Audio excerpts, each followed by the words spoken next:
I would, of course, like to start by acknowledging the traditional custodians of the country that we are joining you from and acknowledge their continued connections to land, waterways and community. I'm joining you from Wurundjeri country here in Naarm in Melbourne and paying respects to elders past and present of the Eastern Kulin Nation and extend that respect to traditional custodians of country throughout Australia and all Aboriginal and Torres Strait Islanders who may be joining us today. Social Traders supports the Voice to Parliament and the ask for voice, truth and treaty.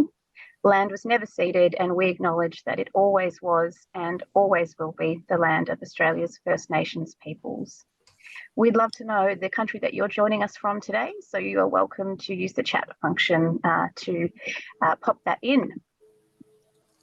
Great to see, as always, where people are dialing in from. So we are so pleased that you can be here to join us for the launch of our Trends and Insights report in partnership with IPA.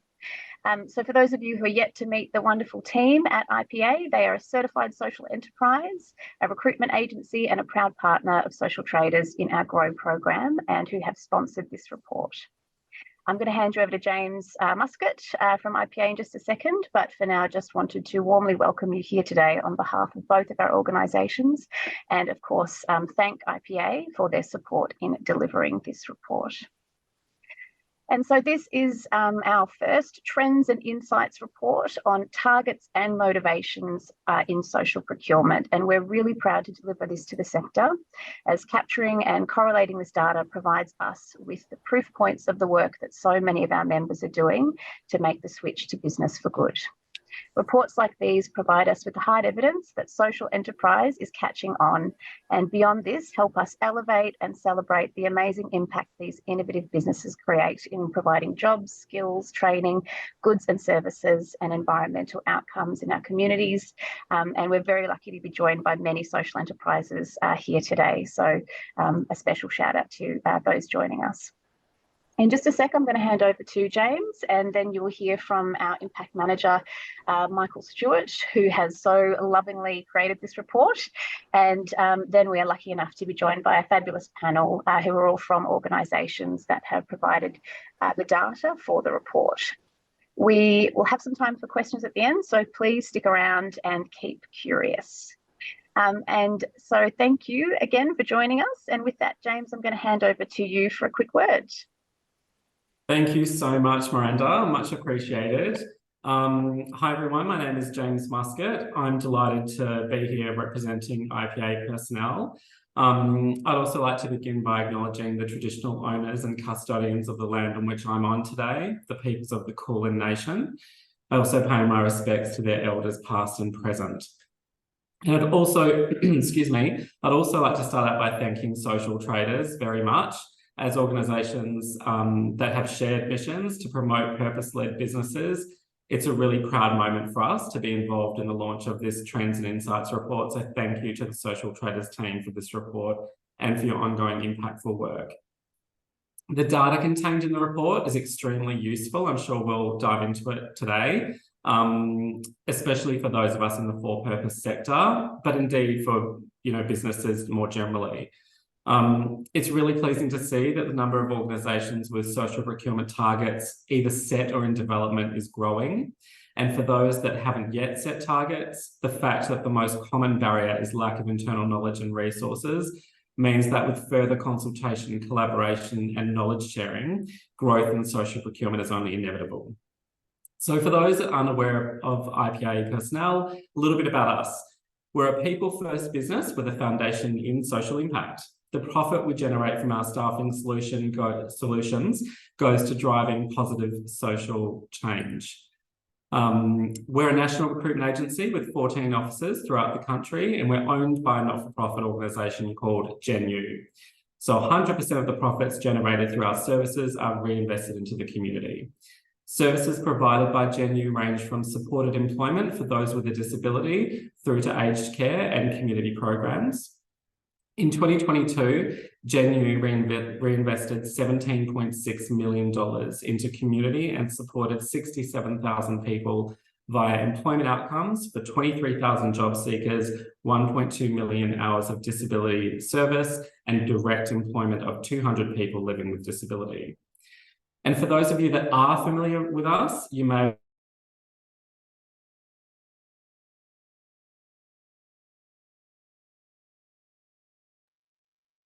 Anyone else lost audio there with James? Is James still with us? No, I can't hear either.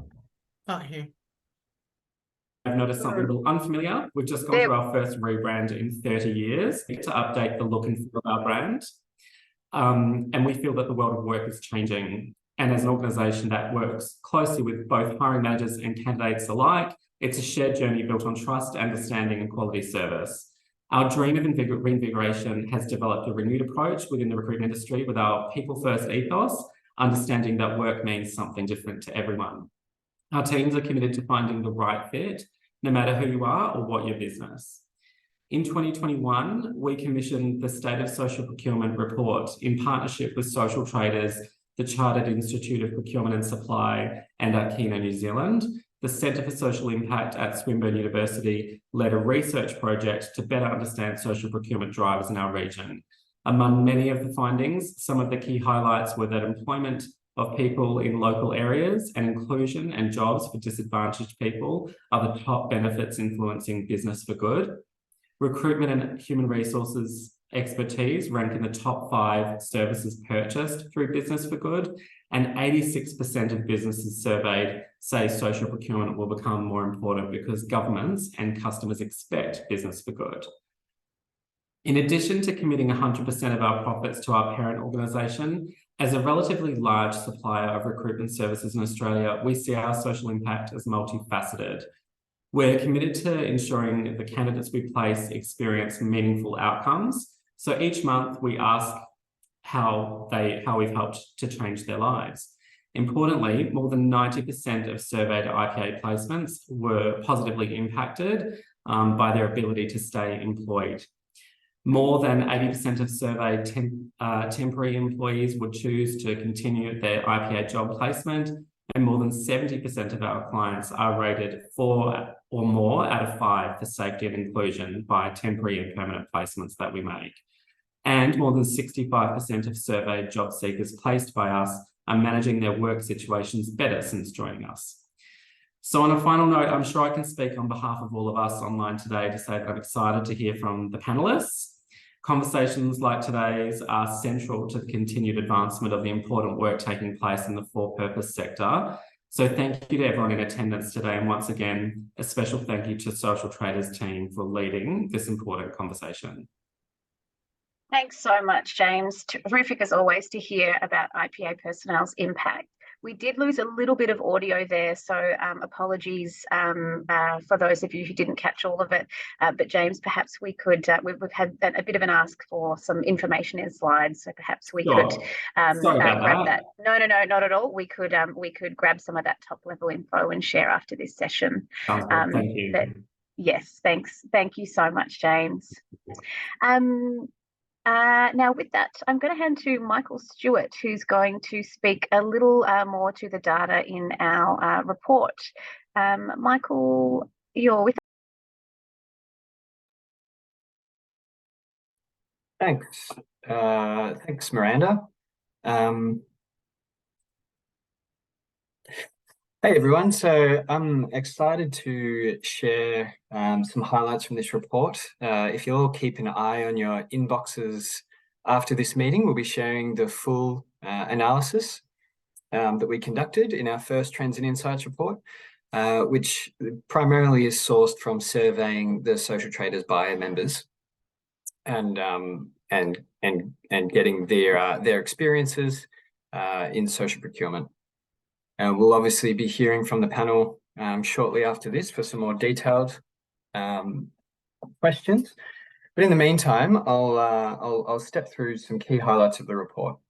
So the first aspect that stood out from the results is that 63% of respondents either have public or internal social procurement targets, and a further 15% are currently developing these targets.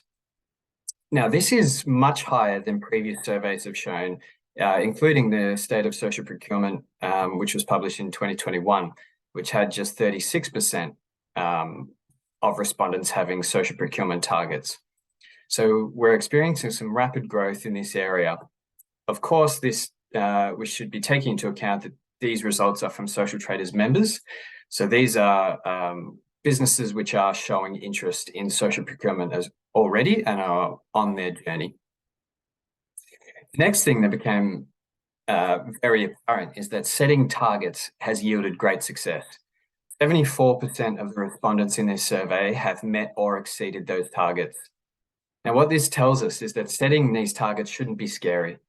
3/4 of the members are achieving their targets, and anecdotally, in the longer form answers, a few of them are even mentioned doubling their targets, with one surpassing by $6 million in just one financial year. This is supported because we know that the social enterprise sector is growing rapidly in size and capacity to deliver on these services. 8 out of 10 social enterprises that have been with Social Traders for multiple years have increased their trading revenue between certifications. So we know that these social enterprises who have been around for a while are growing their capacity year on year.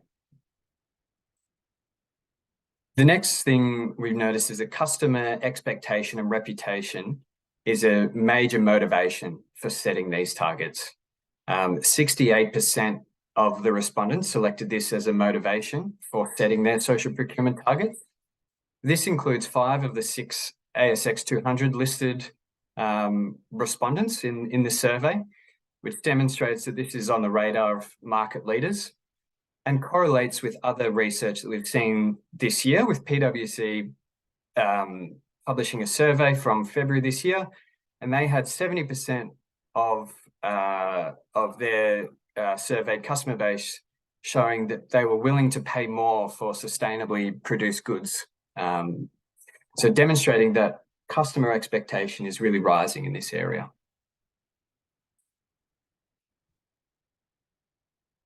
From our research, we're finding that the most effective way to achieve these social procurement targets is to have an active working group in conjunction. So those who have an active working group that regularly meet to discuss social procurement, 75% of those members are meeting or exceeding their targets, compared to 43% for those who didn't have a working group. So that's one tool or method that you can use to really accelerate your progress towards your targets.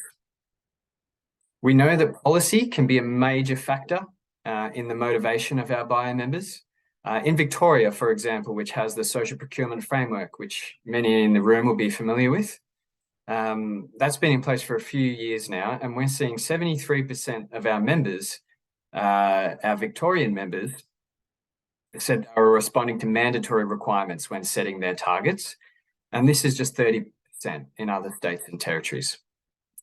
This is consistent with other research that we're seeing, particularly in the Australian research into the Australian construction industry. A major barrier identified, as James touched on earlier, is lack of organisational knowledge and resources within the organisation themselves. This is, again, consistent. This is what the IPA sponsored State of Social Procurement report found in 2021. And in fact was the #1 recommendation coming out of that paper to focus on and support. And this is an area that events like this and Social Traders and social enterprises can help you develop internally to give you the assistance to get on your social procurement journey. This is just a little snippet of the first Trends and Insights report, some key highlights. If there's any questions, we have some time at the end to answer those. I'll be more than happy.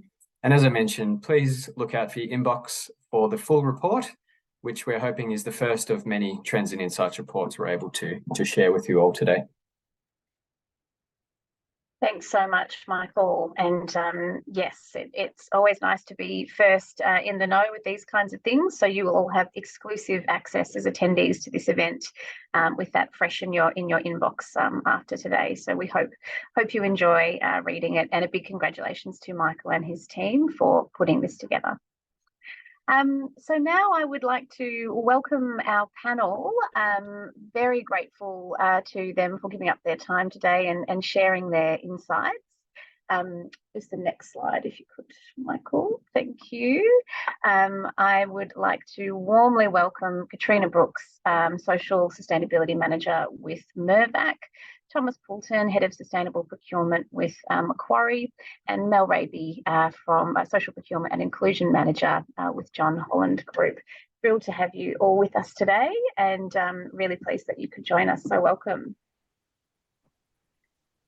These panelists have all been part of their organisations have provided us with data for the report, so have some really keen insights into the ways that they're working and setting and delivering on targets that we hope you find really valuable as well. So I might just go alphabetically, and I'll just start off. Katrina, tell us about you, your role, and the targets within Mirvac and how they're structured. Thanks, Miranda. Hi, everyone. Like it says there, I'm the Social Sustainability Manager at Mirvac, and Mirvac is a diversified property company. We own and develop assets across residential, retail, office and industrial asset classes. And our purpose is really to reimagine urban life, and we really do genuinely think about that as our purpose. And we also have a commitment to be a force for good. So in 2018, as part of our sustainability strategy refresh, we recognised that we had a significant opportunity that we could leverage by diverting just a portion of our annual spend to social procurement. We realised by incorporating social enterprises into our supply chain, we had the potential to have quite a significant social impact. And so back then we set ourselves an ambitious target to spend 100 million in the social sector by 2030. At the time, we didn't really have a pathway on as to how we would get there, but like we all know, what gets measured gets managed. And so as we started to take those steps to look at how we were performing, we were able to look at how we could start to forecast and start to build in social procurement into the way we do business. Since then, we've taken a more systematic approach, and we've got divisional targets, annual divisional targets. And we've also started to set targets for our new developments. And as you can imagine, as we start to do that, we've really seen, just like the report shows, that the targets really do drive behaviour change. And now it's becoming part of our approach to procurement, is to consider what suppliers we could explore. So hopefully that gives you a little bit of insight into the way that we're thinking about targets. Absolutely. Thanks, Katrina. And Thomas, can you tell us about Macquarie's approach to targets? Yeah, thank you. And thank you, everybody, for having me on. So I lead our sustainable procurement team globally here at Macquarie. Now, Macquarie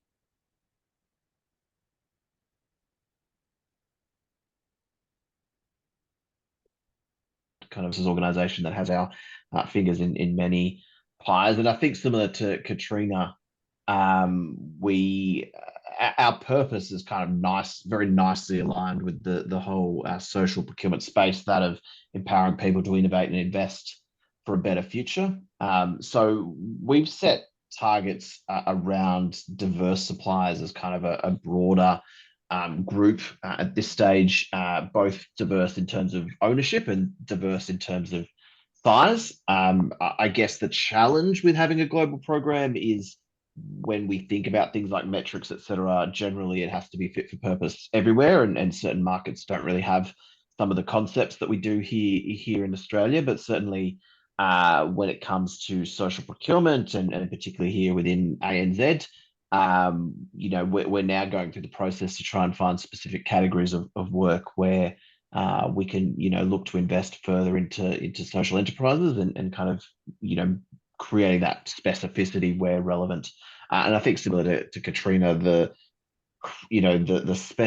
more specific the target, ultimately the better engagement we're finding, because people feel like they can own it, as opposed to, sometimes, certainly where we start at that macro level, 1% of global spend with diverse suppliers, it's quite nebulous. And I think people find that hard to engage with sometimes. Thanks, Thomas. And Mel, you've been engaging in targets for a few years now. Would love to hear from you in terms of how your targets are currently structured and how they're tracking. Sure. So John Holland, for background for everyone, John Holland is an infrastructure and construction business, and we work in the rail, major projects, infrastructure space, building space. We have been doing targets for quite some time, and we've in the past we've been looking at spend, and that's been the main measure. And as time has gone on, we're actually looking a little bit more at what else we can be doing. So we have on a lot of our targets are project driven, where we look at what do we need to do in the area, what's the demographics, what are we looking at to support people on the projects that we're on, and then it can also put into place the client targets as well. And then we also have a sustainability linked loan, which is probably a big one for us from a corporate sense. And the key thing with the sustainability linked loan is that there's 4 KPIs with that. And one of the KPIs, much to my excitement, is spend with social enterprise and Aboriginal business. And then the other 2 are, one's people and the other 2 are sustainability and environment. So it's sort of showcasing about how we're really moving. It's not so much about the dollar for us as more as, what we're doing, measuring what we're doing. I think that's covered quite well with Katrina and Thomas, that, you've got to make sure what you're measuring and how you can actually put that into reports that showcase the really good work that you are doing, because sometimes it can just be a figure on a page, but social procurement is so much more than that. Absolutely. Which kind of leads me to my next question, because although all 3 of you are operating in target-rich environments, as we discussed last week, Trina and Thomas, it really is beyond the figure, beyond the targets. And so I'm keen to hear from you around what else you think is critical in changing buyer behaviour. So, influencing those people around you to get on board and either see beyond or achieve the target, but then also see beyond it as well. So, Katrina, I might start with you if that's okay. Yeah, well, I guess there's probably 2 paths to engagement, and maybe they fit different types of people. I think maybe more metrics-driven managers might be, focused on the number, but also bringing in that social impact story in the hearts and minds, winning the hearts and minds. I think that's really the way to embed it more permanently, because then at every procurement decision point, across Mirvac, there are so many and varied roles.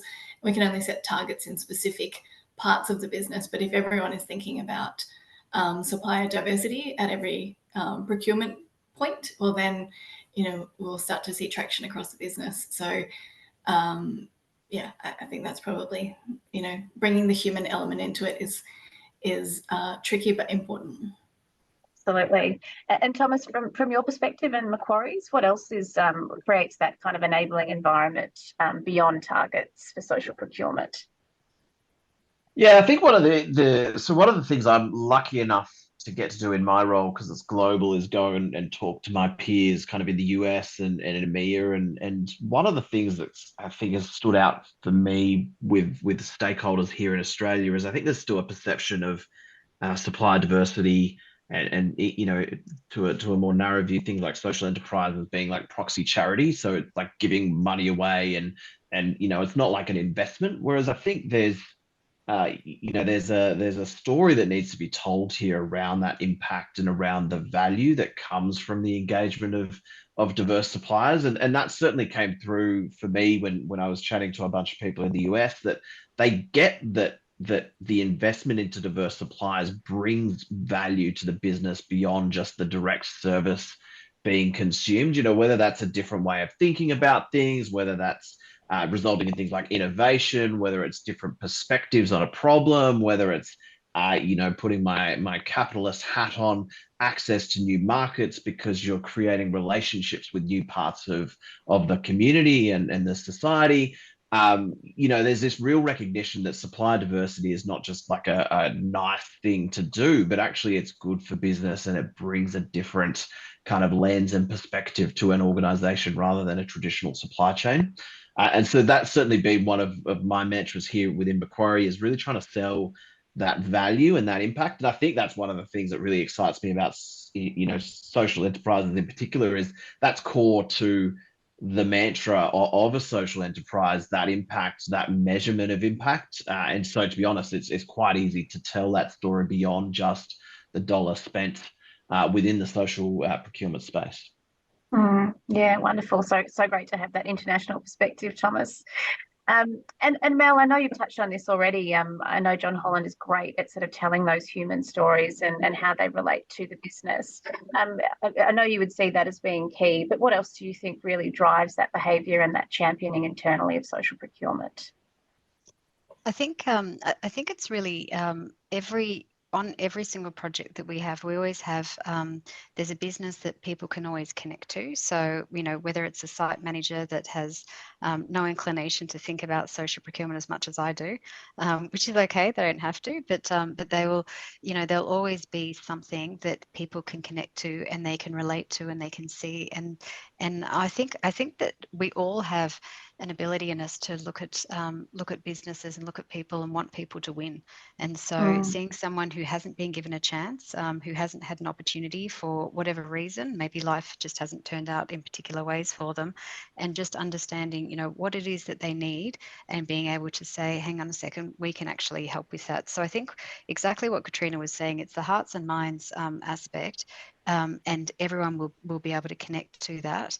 But I also think as well, there is the, like Thomas was saying, there is that commercial aspect where, where it's, I think now people are starting to see that, it's, you can't do a government project at all without considering this. And that's what's exciting to us, is that when we see private clients, asking for metrics and all that type of thing, it's actually not a way of saying, this is what we want. They're actually saying, this is what's important to us. And if it's important to them, then it's important to everyone. And that's what's always the really exciting thing. So I think it's that people side and the commercial side. And when you blend it together, like Katrina was mentioning before, some people are one way and some people are another. And that's perfectly fine. So it's both aspects help.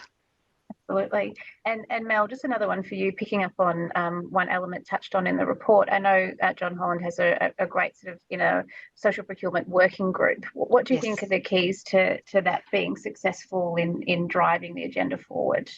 Yeah, so it's having shared learnings, having shared expertise. So we have quite a few working groups together. So our main one is a community of practice, and it's national.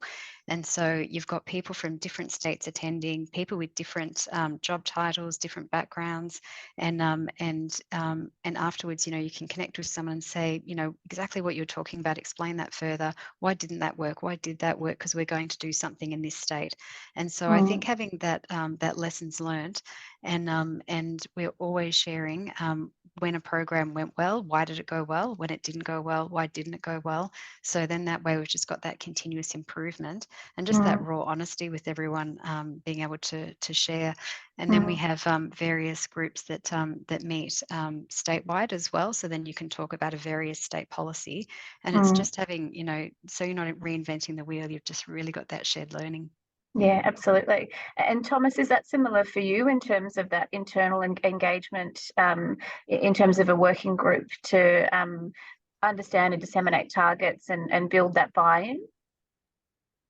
Yeah, look, I think similarly, we have a few different kind of groups that we try to pull together to disseminate the message, as it were. I think one of the things that we found quite effective at Macquarie is finding those adjacencies in terms of groups who have kind of aligned goals as well. So we have in our steerco, we have reps from our DEI team who sits within HR normally and not procurement. We have reps from our foundation who come along because, kind of similar aligned objectives. We've got reps from technology because they're our largest spend group, and kind of why that's working for us is we then leverage each other's networks to kind of get the shared objectives and shared kind of messages out there. And it amplifies a lot more than certainly me and my team could do on our own.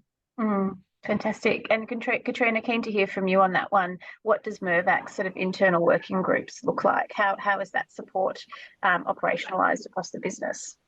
Yeah, well, I think like Thomas just said, it really just amplifies the message. I think engaging the people who are the decision makers, but also the influencers, has been really useful for us.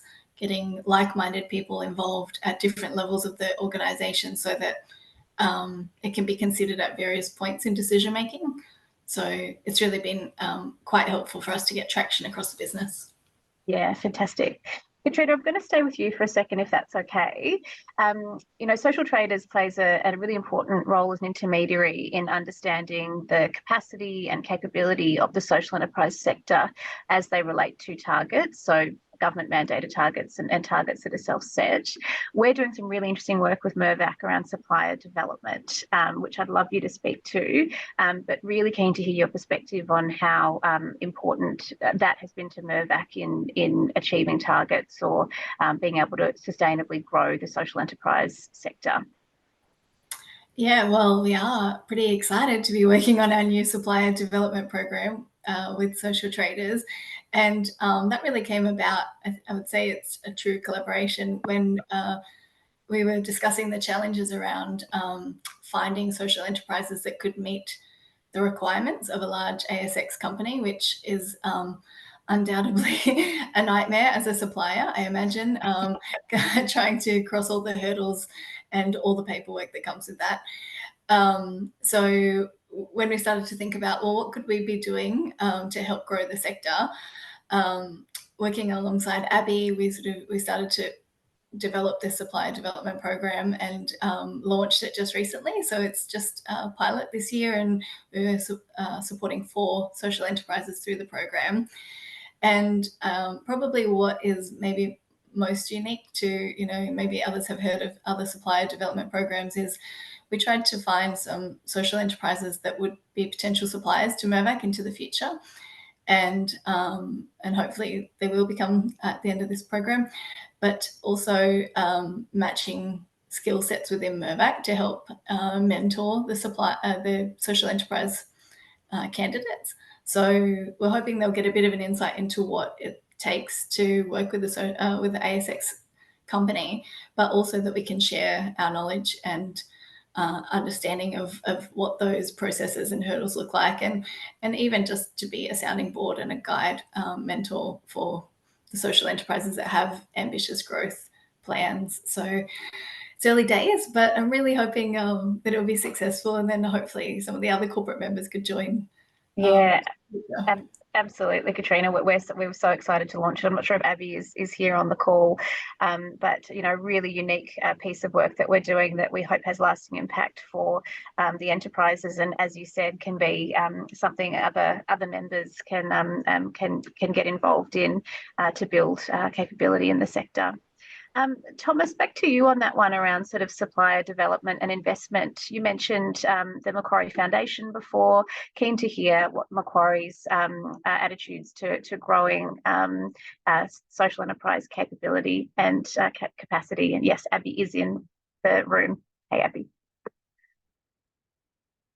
Yeah, look, I think we definitely share similar sentiments to Katrina, and I think in the financial services space as well, our regulator tries to make it more and more difficult for us and all of our suppliers every year as well, which makes it painful also, and super exciting to hear about the work Mirvac's doing there. I think for Macquarie, our program is still relatively immature in the scheme of things. Kind of my role and the kind of program at Macquarie is only about 18 months old now, and certainly supplier development as a formal program is something that we want to stand up eventually.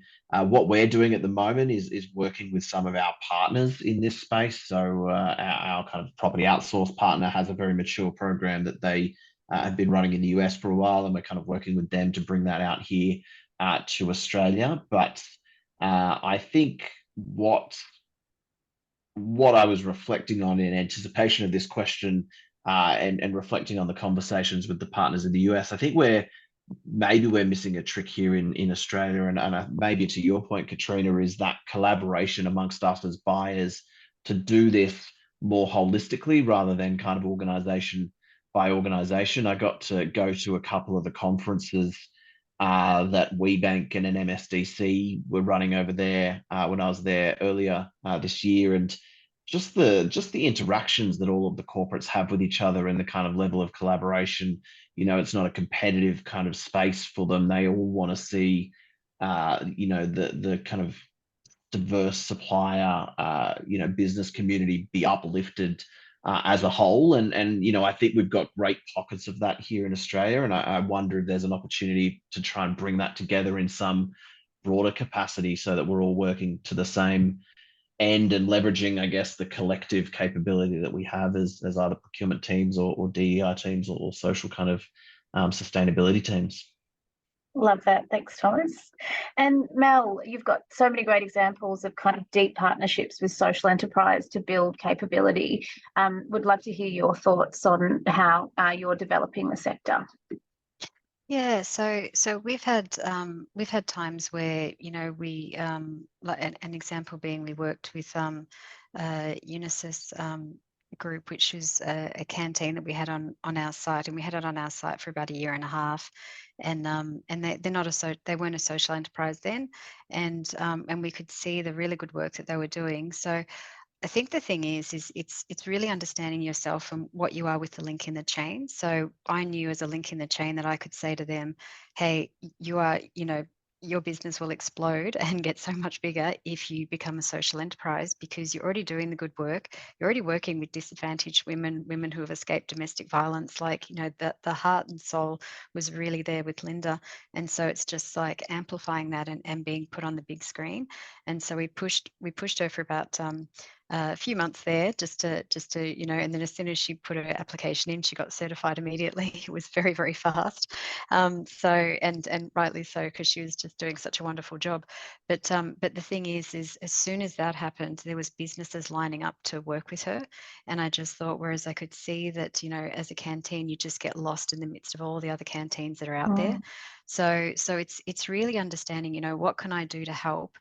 Something I've been reflecting on is I think a lot of things that social enterprises often ask about is, when they get a contract from a tier one company like John Holland, it's big, it's overwhelming. And so they don't always have the legal expertise.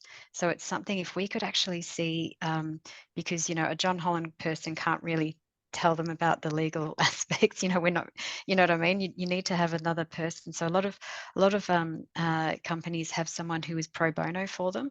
And it will be, I feel like a lot of the time when they describe people to me, they might have an old safety person or someone who has legal or contractual expertise. They might not have construction. And so those kinds of people will give them the advice and guidance that they can call up and say, right, I should be asking you this question now, or this doesn't sound right. What does this mean to you? And that's the sort of things that if we can just help build them up, because a lot of the time with social enterprises, you're getting some amazingly passionate people who are doing such good work. And, they're not coming from a legal background. They're not coming from a contractual background necessarily. So if we can actually just have some shared expertise in a group that they can just tap into and get unbiased advice, I'd love to see that. I think that'd be amazing. Excellent. Any lawyers in the room here today that want to talk about a pro bono program? That's definitely something we would be interested in supporting the sector with. Can I maybe jump in as well, Miranda? Just in a similar vein, I think one of the other areas in that kind of space that I find when talking to partners as well is sometimes social enterprises, small organizations, whoever it is, feel like they can't tell us when we're doing, have crap requirements or contracts that are just overblown or kind of unnecessarily burdensome or complex or whatever, because everyone's trying to be really polite and win the business. I think the great thing about having certainly roles like on the call here, and most organizations now have a sustainable procurement team or what have you.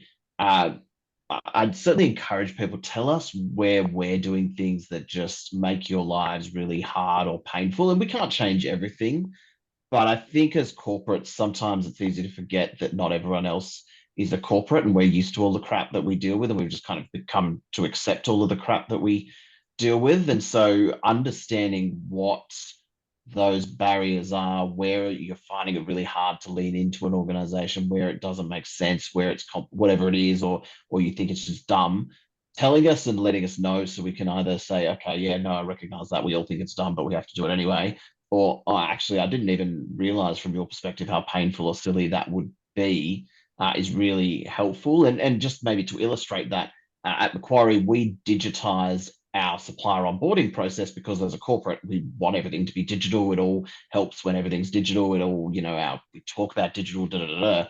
We had an organization who didn't have laptops for all their staff because they were doing gardening services, and they were kind of, not operating at the level that a corporate kind of operates. And so by digitizing everything, we actually made it impossible for that organization to meet our requirements. And it wasn't until they said, oh, hang on, we can't do that. We went, oh crap, in the attempt to make things better, we've kind of made it worse. So that feedback is super valuable for us.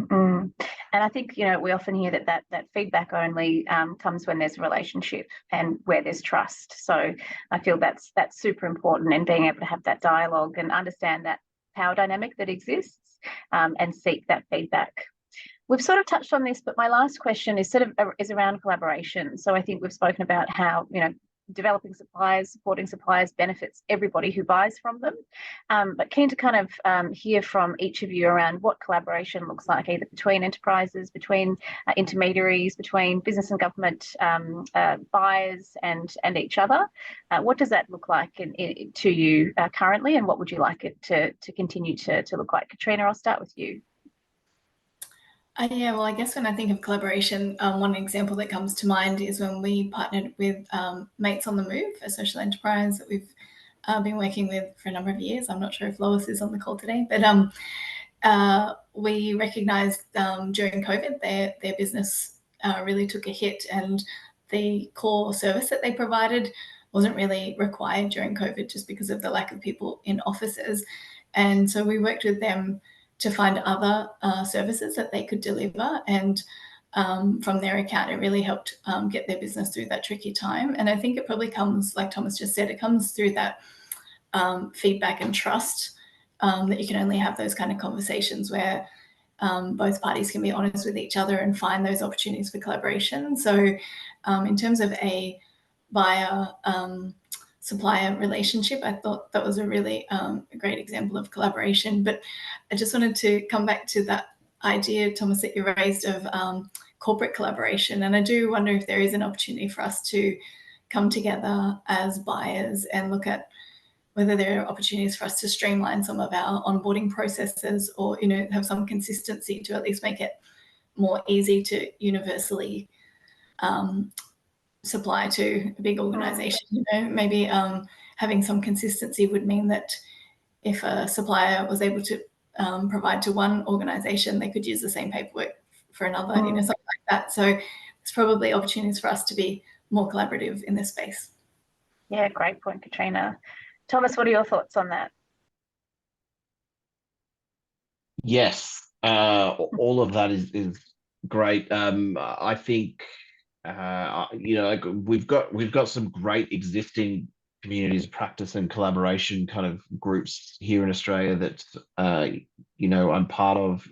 Maybe I'd say to any buyers that are on the call, if you're not part of a group of people and want to be, reach out, I'm sure, to anybody on this call, or even social traders, that there are these groups that exist where we're having really good conversations around how we support each other and how we drive some of this stuff, and the more the merrier, and certainly I found them extremely valuable. And then the other thought I had was just around, one of the findings in that survey was around, I think 50% of respondents said they haven't set a target due to that lack of knowledge or resources. And I'm a big believer in that kind of, those who can do more should, and I'm lucky enough that Macquarie has invested in myself and a team of people to help drive this, but I'm conscious not every organisation can do that. I know lots of organisations do, and so again, I'd probably just say to it, if there are any buyers or procurement people or kind of social team people within the call, as large corporates, we may have more capacity and ability to kind of share materials, share strategy stuff, share insights, share market insights and whatnot. So yeah, certainly I'd encourage you to reach out if that's of interest. Yeah, thanks, Thomas. That's great insight. And Mel, what about you? Businesses collaborating, social enterprises collaborating, what do you want to see more of? I think the key thing is in any collaboration, it's always about communication, and like Katrina was talking about the communication and good relationship she had with the moving company. I think that's the key thing. And so if we have good internal collaboration where we can actually say, like what Michael was saying at the very start, it's not scary to have targets. But when we talk to subcontractors, some of our subcontractors are terrified by it. When we talk them through it, then they can see a tangible way of actually making it. But probably for me, I'd say that the biggest collaboration would be social enterprises, like what I mentioned before, having access to expertise. If they can have access to expertise novel, that will lift them right up, and that will help them more than anything, because then they can start getting access to where do they find ability to apply for grants to get extra funding, to then or where can they get when they're needing to do websites or marketing collateral, that kind of information, where can they get all of that, and who would be able to help them with that. And there's been times I've helped social enterprises do some wording on websites and things like that, but I think that, they're always ready for assistance in some way. There's always something they need. So I guess it's probably also asking social enterprises, what do you need from us? And being that link in the chain where we can say, this is what we can provide, but I know someone else that can help you, get this information over here. Absolutely, and perhaps that is the topic of our next Trends and Insights reports. What social enterprises need from our buyer members. I'm just aware of time. Any closing remarks from our panel before we open up for questions, or anything burning anyone wants to say to add to any of the points they've just made, or happy to open up the floor for questions from those in the room, either for our panel or our impact and data team, for IPA, or other comments on any of the content that we've covered today.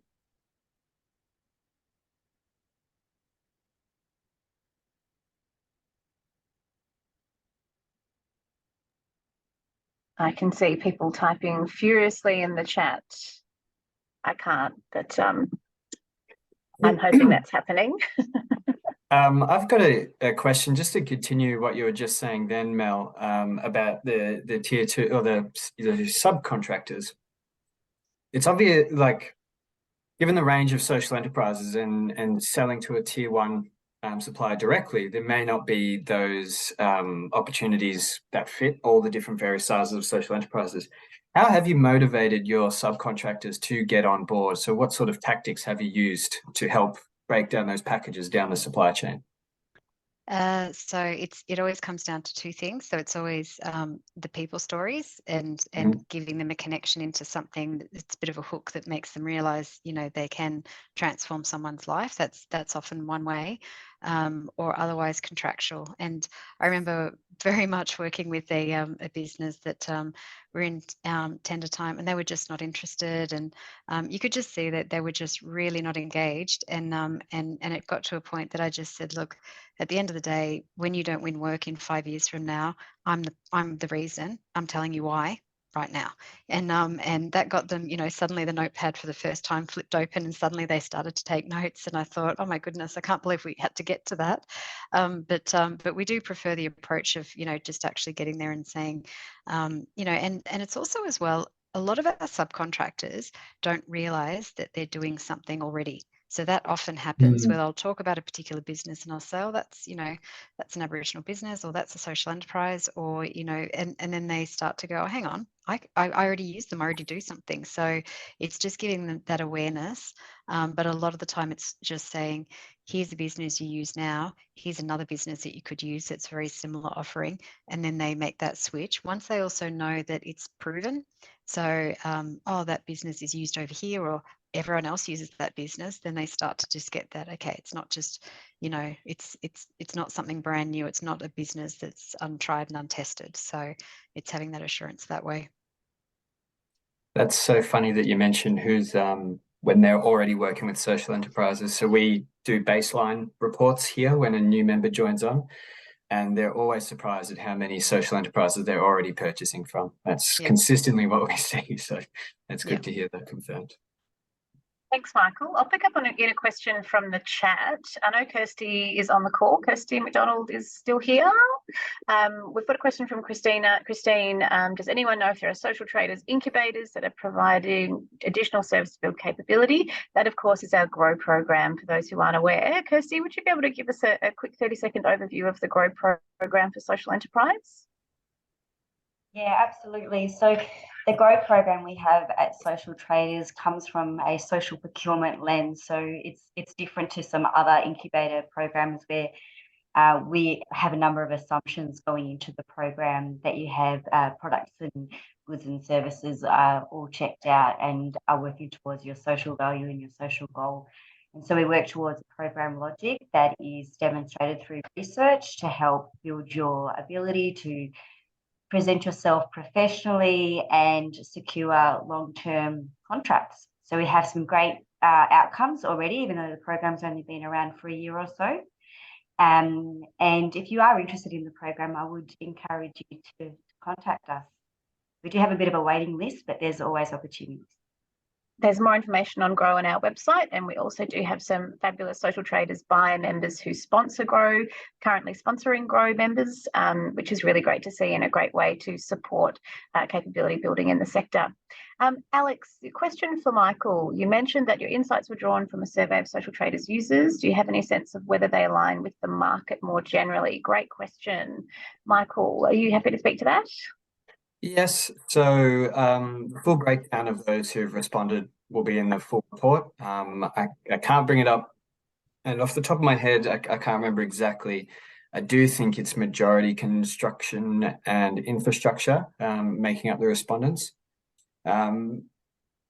Reporting, aligning with the market more generally, and I kind of touched on it a little bit and we discussed it a bit more in the report, but given that this is a survey of Social Traders members, it probably does have some bias throughout there of organisations which are already on their social procurement journey, rather than more of the Australian market as a whole.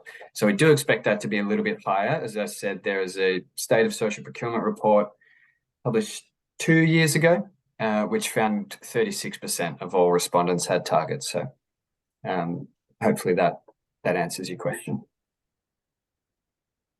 And we've got a question from Jess Logan Gill. Are you seeing monitoring of impact? We see social impact targets in tenders, RFIQs from both government, private sector. Are you seeing these being reported on, monitored, interrogated to make sure the impact is happening as intended, being learned from?